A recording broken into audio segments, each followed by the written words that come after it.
ആദ്യ റൗണ്ടിൽ തന്നെ ടിക്ക് ചെയ്ത് പോണ സീറ്റാണ് എറണാകുളം എന്നുള്ള കാര്യത്തിൽ യാതൊരു സംശയമില്ല. പക്ഷേ ഇപ്പോ തെരഞ്ഞെടുപ്പ് തുടങ്ങിയപ്പോ തന്നെ കേരളത്തില് ഇന്ന സീറ്റ് എന്നില്ല. ഇന്നലെ ഒരു സർവേ പുറത്തു വന്നു. ആ സർവേയിൽ ഒന്നല്ല 2 വന്നു അല്ലേ? ഞാൻ നേരത്തെ പ്രതിപക്ഷക്കാരനോട് പറഞ്ഞു. അതില് പറഞ്ഞിരിക്കുന്നത് ഇത്തവണ കേരളത്തില് 20-ൽ 20 UDF ജയിക്കും എന്നുള്ളത്. ആലങ്കാരികമായിട്ടൊന്നും പറയുന്നല്ല. കഴിഞ്ഞ പ്രാവശ്യം 20-ൽ 19 ജയിച്ചു. തൂത്തുവാര എന്ന് പറഞ്ഞാൽ അത് തന്നെയാണല്ലോ. പിന്നെ ഒരു തരി നിലത്ത് കിടക്കാൻ പാടില്ല, ഒരെണ്ണായിട്ട് അവിടെ കിടക്കാൻ പാടില്ല. അതും ഇത്തവണ തൂത്ത് വാരപ്പെടും. അങ്ങനെ തൂത്തുവാരേണ്ട സ്ഥിതിയായി രാജ്യത്ത്, ഒരു സംശയവുമില്ല. 10 കൊല്ലം കഴിഞ്ഞപ്പോ ഇന്ത്യ രാജ്യം ഒരു വൈക്കാക്കി. എന്നിട്ട് ആ 10 കൊല്ലം കഴിഞ്ഞിട്ട് ഇപ്പൊ വന്ന് പറയാണ് ഞാൻ ഗ്യാരണ്ടി തരാൻ എന്ന് പറഞ്ഞാൽ കഴിഞ്ഞ 10 കൊല്ലത്തമാര് തന്നെ ആക്കി തരാ എന്ന് ഗ്യാരണ്ടി തരാ എന്നാണ്. TV തുറക്കാൻ പാടില്ല. ഒരു വട്ടം പറഞ്ഞാൽ പോലെ മനസ്സിലാവൂല. കണ്ടിന്യൂസ് ആയിട്ട് ഗ്യാരണ്ടി തരാം.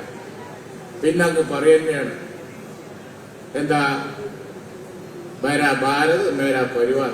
പരിവാരത്തിന്റെ കഥ അദ്ദേഹത്തിന് മനസ്സിലായില്ല 10 കൊല്ലം കഴിഞ്ഞു.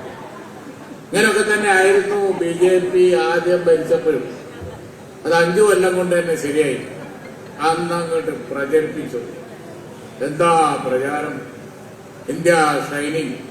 അതുകൊണ്ട് വീണ്ടും വരികയാണ് BJP എന്ന് എല്ലാവരും ഒന്ന് കരുതി. നമ്മളൊക്കെ തന്നെ ബേജാറായി.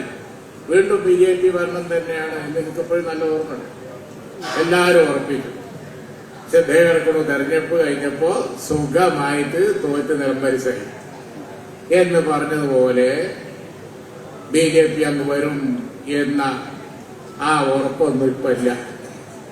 നന്നായി പേടിച്ചവന്റെ കയ്യിൽ ഒരു കത്തി കൊടുത്താൽ ഓൻ ഇരിക്കുന്നവനെയും കാണുന്നവനെയും മുഴുവൻ വെട്ടും, ബേജാറായി വെട്ടും എന്ന വരെയാണ് ഇപ്പൊ BJP.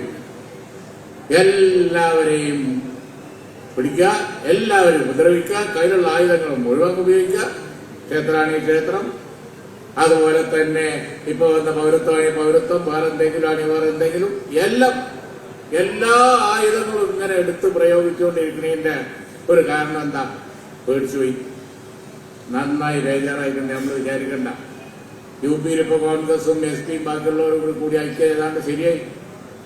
ഏറ്റവും ലേറ്റസ്റ്റ് ആയിട്ട് വരുന്ന നിരീക്ഷണം UP BJP തകർന്നടിയും ഈ തെരഞ്ഞെടുപ്പിൽ എന്ന.